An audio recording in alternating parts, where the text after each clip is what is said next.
A 13-year-old World Cup drought has finally ended. How are you feeling?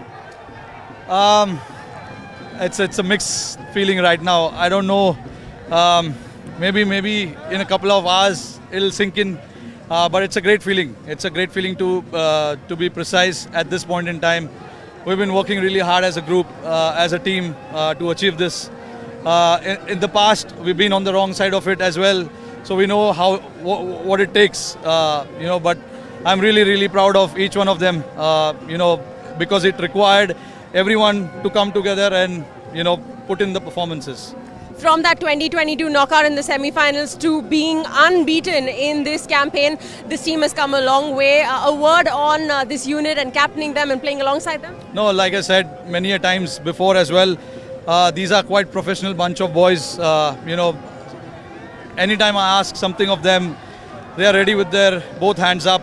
They want to get the job done for the team, no matter what the situation is of the team, and that is what we've been talking within the group as well for last couple of years, that we want guys to take responsibility, play with freedom, play fearless cricket, not worry about the results so much, and things will fall in place. In the 50-over World Cup as well, we were very consistent as a team. Just one off day for us there, and to know that we are unbeaten in this tournament feels really good.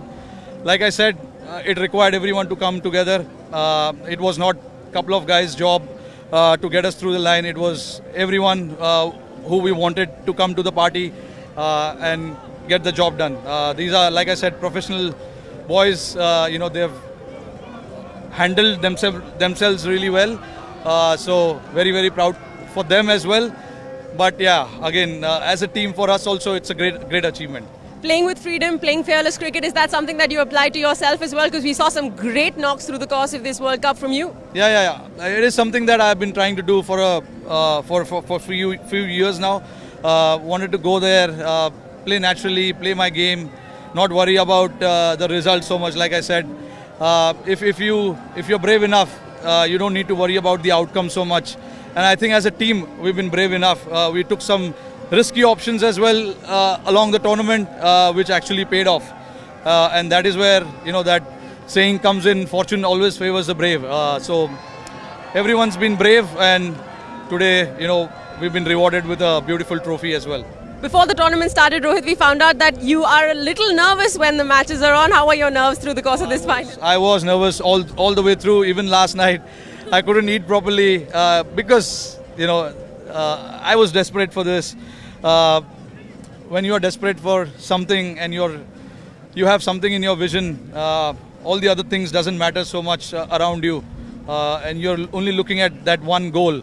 But I know how to handle myself in situations like this, which I did pretty well for myself, handling the boys around, because obviously being a captain, there are a lot of changes that you need to make, a lot of calls you need to make as well.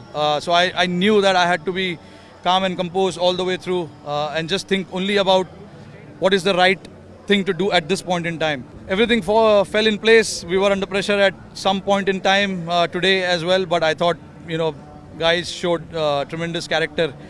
They were brave enough, like I said. They were brave. They took risky options and it paid off. Congratulations. What are the celebrations looking like before you go? I don't know. We're just heading now to the dressing room. Everyone's been so desperate for this. Finally to come through and cross the line feels really great for everyone as well. These guys, more than me as well, these guys also wanted this really bad. But yeah, obviously it's going to be a good celebration for sure. Congratulations on a fabulous win and all the best for the future. Thanks.